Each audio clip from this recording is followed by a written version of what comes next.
L'église célèbre le 24 juin la solennité de la naissance de Saint Jean-Baptiste. Pour mieux connaître le précurseur de Jésus, parcourons quelques lieux importants de son histoire.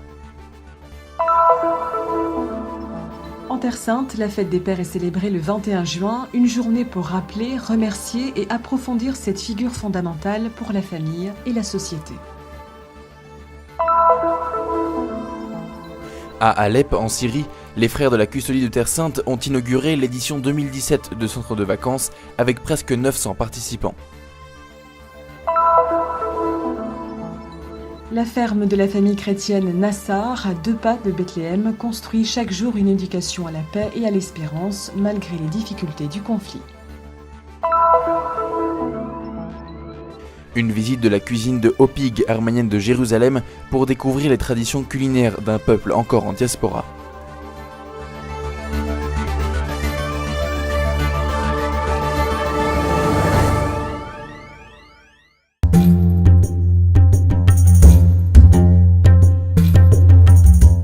Nous commençons ce pèlerinage à Jérusalem. Un jour, pendant que Zacharie priait au temple, l'archange Gabriel lui apparut en lui annonçant que lui et sa femme Élisabeth, qui était déjà d'un âge avancé, allaient avoir un fils qui s'appellerait Jean.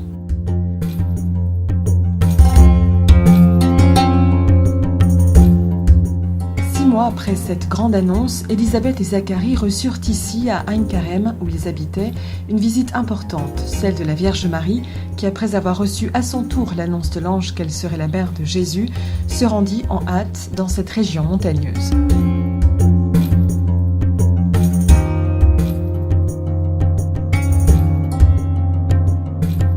Encontro também especial, que nós podemos dizer, encontro da... Une autre rencontre spéciale, pouvons-nous dire, est la rencontre entre les 2 enfants à naître, de Saint Jean-Baptiste dans le ventre d'Élisabeth et de Jésus dans le ventre de Marie. La présence du Seigneur, du Christ, du Messie, fit que Jean-Baptiste exulta dans le ventre de sa mère. Cette manifestation de l'Esprit Saint signe d'entrée et le début de sa mission. Espírito Santo, que marca já assim o início da missão de João Batista.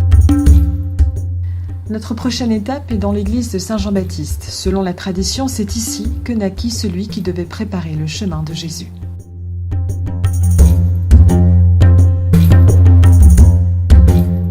Ici, son père Zacharie, guidé par l'Esprit Saint, pria en disant « Et toi, petit enfant, tu seras appelé prophète du Très-Haut, tu marcheras devant à la face du Seigneur, et tu prépareras ses chemins. » Lucas narra esse nascimento na linha dos grandes nascimentos, do Antigo Testamento. Luc raconte cette naissance dans l'esprit des grandes naissances de l'Ancien Testament.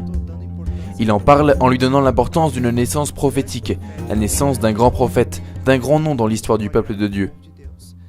Avec la naissance de Saint Jean-Baptiste, selon la description de l'Évangile, prend fin le silence de son père Zacharie, ce qui signifie que la prophétie revient de nouveau en Israël.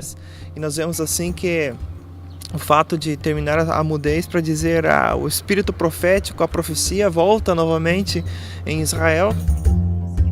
On pense que Jean, comme Jésus, dut être caché lorsqu'Hérode donna l'ordre de tuer tous les nouveau-nés.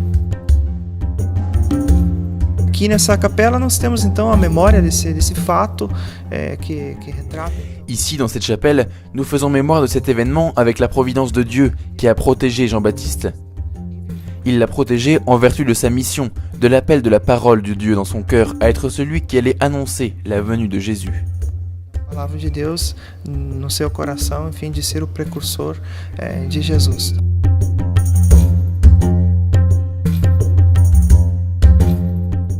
Non loin de là, nous trouvons l'église de Saint-Jean du Désert, dans le lieu où, selon les Écritures, l'enfant grandit et s'affermit dans l'esprit. Jean vécut ici, dans le désert, jusqu'au jour de sa mission publique en Israël. João Batista ele cresceu já no deserto. Jean-Baptiste grandit dans le désert, qui devint donc un lieu spécial pour le développement de sa personnalité. Nous nous trouvons dans ce lieu qui indique sa maison. Estamos aqui nesse lugar que marca então a habitação de São João Batista.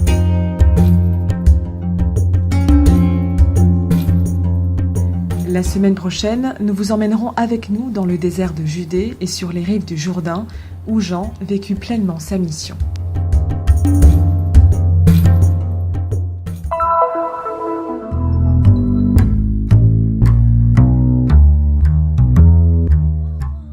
La fête des pères est célébrée le 21 juin en Terre Sainte, une journée pour rappeler, remercier et réfléchir sur ce rôle important pour la famille et la société. Quand tu deviens papa, tu te trouves face à une part de toi-même dont tu dois prendre soin. Je me rappelle très bien la première fois. C'est un changement difficile à décrire. Les femmes le ressentent déjà durant la grossesse, tandis que nous, les hommes, restons un peu en dehors. Mais quand l'enfant naît, nous éprouvons une très forte émotion.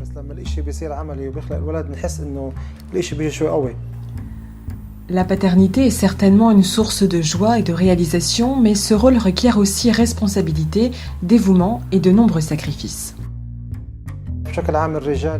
Généralement, on attend de l'homme qu'il soit pratique, qu'il travaille et pourvoie aux besoins matériels, alors que le rôle de la femme concerne plutôt l'éducation et la vie affective. Je pense que le plus grand défi est d'assumer pleinement avec ma femme un rôle actif dans des petits gestes d'éducation et dans le rapport quotidien avec les enfants. À la veille de cette fête, la commission pastorale pour la famille de la paroisse Melki de Haïfa a organisé une conférence sur le thème « Le rôle du père dans la famille ». La présentation du thème a mis en relief la figure paternelle et son importance pour la croissance émotionnelle, cognitive et spirituelle des enfants. Les défis et la crise de la paternité aujourd'hui ont été évoqués dans le débat qui a suivi. Quand nous disons qu'il y a une crise de la paternité, nous ne faisons pas seulement référence à l'absence physique des pères due aux contraintes du travail, mais aussi et surtout au manque de clarté éthique. Nous ne savons plus ce qui est licite et ce qui est interdit. C'est cela la vraie crise de la paternité. Quand les enfants grandissent dans un contexte qui manque de clarté, ils se sentent perdus, ils ne trouvent plus leur propre identité. La conférence sur les pères est la première d'une série de rencontres qui traiteront d'autres thèmes liés au monde de la famille.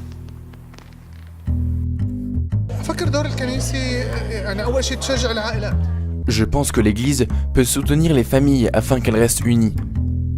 Cette initiative de créer une commission pour les familles à Haïfa et qui organise à son tour des conférences et des rencontres sur la vie familiale peut beaucoup aider. كيف ندير حياتنا العائلية أفكر الكنيسة ممكن تساعدنا كثير.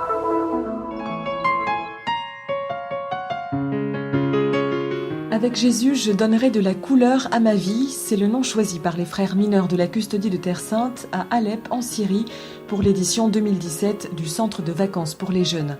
Pour la deuxième année consécutive, des centaines d'enfants entre 4 et 15 ans se réuniront dans l'oratoire de la paroisse de Saint-François, au cœur de la ville symbole du conflit. Le numéro des inscrits a presque triplé par rapport à l'année dernière, atteignant le nombre de 860.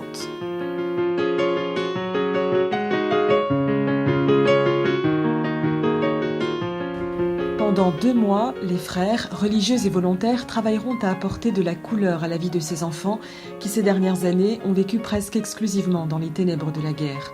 Parmi les plus grands défis d'Alep, comme on peut le lire dans le communiqué de presse de l'initiative, il y a la reconstruction des personnes, la reconstruction du corps, de l'esprit et du sens d'appartenance à la communauté. À cette fin, les frères franciscains ont organisé de nombreuses activités récréatives, danse, sport, ateliers artistiques et musique, qui ont chacune été confiées à des professionnels qualifiés. C'est incroyable que l'Église m'ait invité à aider ces enfants pour les faire jouer ensemble, surtout après toutes ces années de guerre où le seul bruit qu'on pouvait entendre était celui des bombes et des missiles. Maintenant, nous éprouvons seulement de la joie. J'espère moi aussi pouvoir contribuer au bonheur de ces enfants. Je ferai de mon mieux. Pour ces jeunes volontaires, il s'agit d'une opportunité de gagner leur vie et de participer activement à la reconstruction de la société et de l'Église.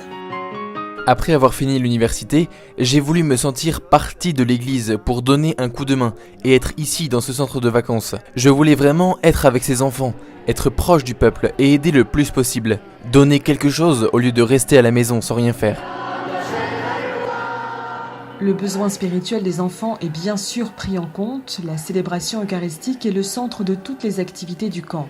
Les chants, les danses et les jeux sont ponctués de moments de prière commune afin que les jeunes comprennent comment une foi authentique peut donner de la couleur à leur vie.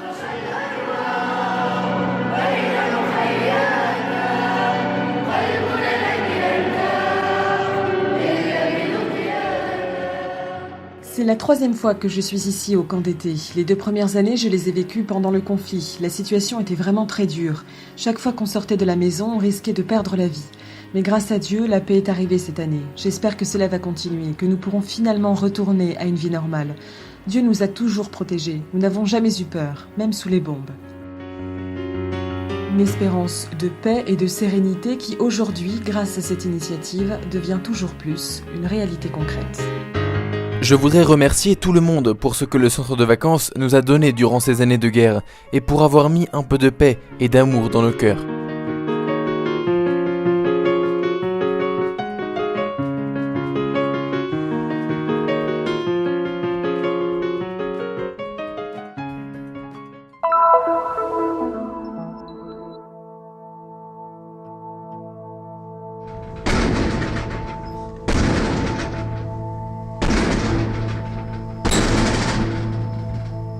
My name is Daher and this is my farm. Je m'appelle Daher et voici ma ferme depuis l'époque de mon grand-père. Il acheta ce terrain en 1916, il y a 101 ans, et commença à planter différents arbres, comme des oliviers, des abricotiers, des pommiers, des vignes, et à vivre dans les grottes. Les problèmes ont commencé en 1991, à cause de l'État d'Israël qui voulait confisquer le terrain pour construire des colonies. We have started the court from 1991. The Israeli coming here say they want to take this land to build settlement here. 26 années sont passées et l'affaire est toujours en cours. Aujourd'hui, la ferme de Nassar est entourée de 5 colonies israéliennes. Elle ne dispose pas d'eau courante, ni d'électricité ou de permis de construire de nouveaux bâtiments. Quant à la famille, elle vit encore dans quelques-unes des 7 grottes du complexe. Et pourtant, cette ferme est devenue un lieu d'éducation à la paix et à l'espérance et d'attachement à ses propres origines.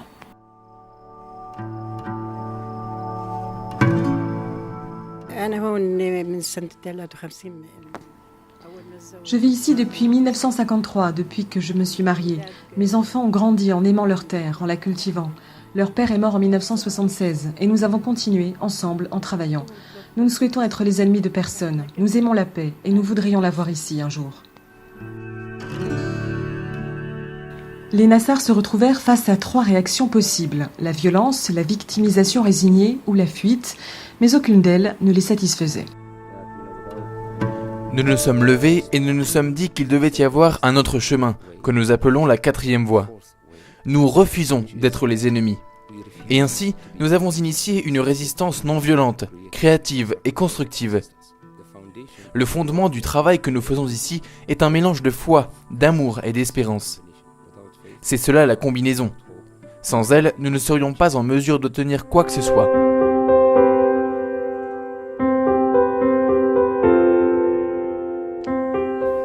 La famille Nassar, chrétienne luthérienne, s'est donnée comme nom la Tente des Nations, s'inspirant de l'épisode de la Transfiguration sur le mont Tabor, et en soulignant qu'Abraham, le père des 3 grandes religions, avait probablement foulé cette terre.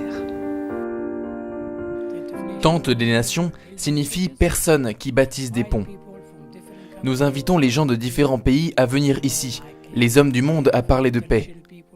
Ils sont nombreux désormais à venir.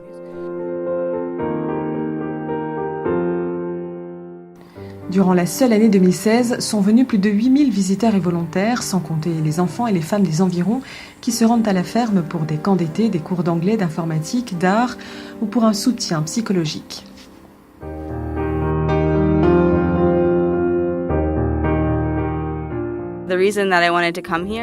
J'ai voulu venir pour voir comment les chrétiens vivent ici, avec les différents défis qu'ils affrontent dans un tel contexte, et pour chercher à les aider dans leur bataille. J'adore cette famille, ils sont très chouettes. Ce n'est pas difficile de se sentir à la maison. La vie ici est très simple. C'est facile de se sentir seul ici, mais quand nous voyons arriver tant de personnes pour nous aider, nous soutenir ou rester avec nous, ça ne nous laisse pas indifférents. C'est également une expérience importante pour les volontaires. Notre message est celui-ci. Ne pas se sentir victime, où que tu sois. Tu peux faire la différence.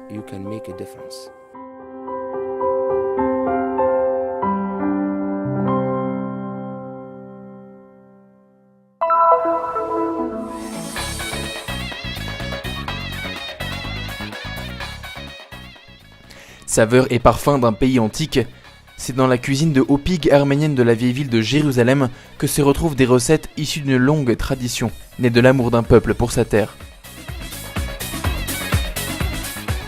Épicée mais pas trop piquante, parfumée avec une multitude d'herbes comme la menthe, le persil, le thym et un mélange consistant d'ail et d'oignons, shifa, koubé et kebab figurent parmi les plats arméniens les plus importants, tous à base de viande.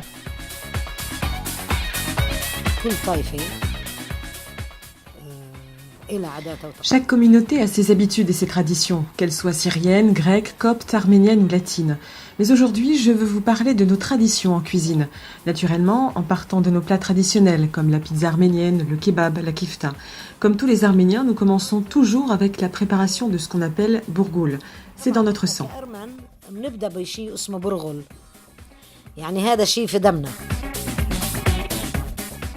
Céréales, agrumes, épices, cuisinés ensemble avec viande et légumes pour faire de ces plats simples des mets délicats. La cuisine arménienne est ancienne comme son histoire. Un mérite qui s'étend bien au-delà des frontières de sa terre d'origine. Traditions transmises de génération en génération, mais qui ont été influencées par la diaspora de ce peuple.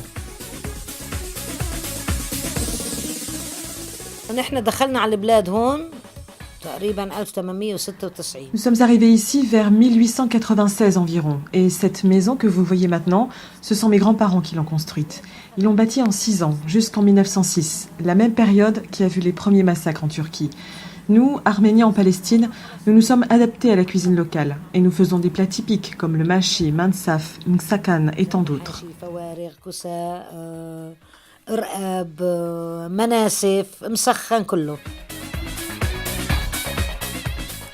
Des caractéristiques qui rendent les plats arméniens uniques et délicieux, un vrai plaisir pour tous.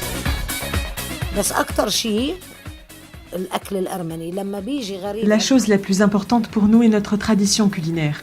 Quand nous avons un hôte, par exemple, nous devons lui montrer notre table, riche et abondante, grâce à la bonté du Seigneur. Cela, nous l'avons appris de nos ancêtres, et nous l'enseignerons à nos fils et aux fils de nos fils. وبكرة للمستقبل أولادنا أولاد أولادنا إن شاء الله.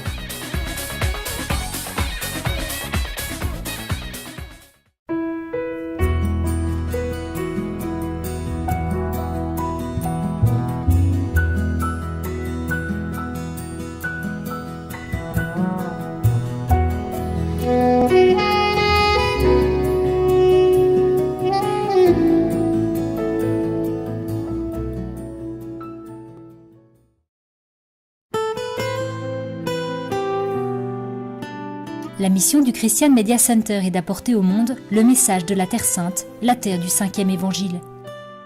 Diffusion, reportages, nouvelles, documentaires, actualités de l'Église et de la vie quotidienne des chrétiens de Terre Sainte. Vous pouvez nous aider dans cette mission afin que soit connu et répandu le message de la Terre Sainte. Aidez-nous. Visitez notre site web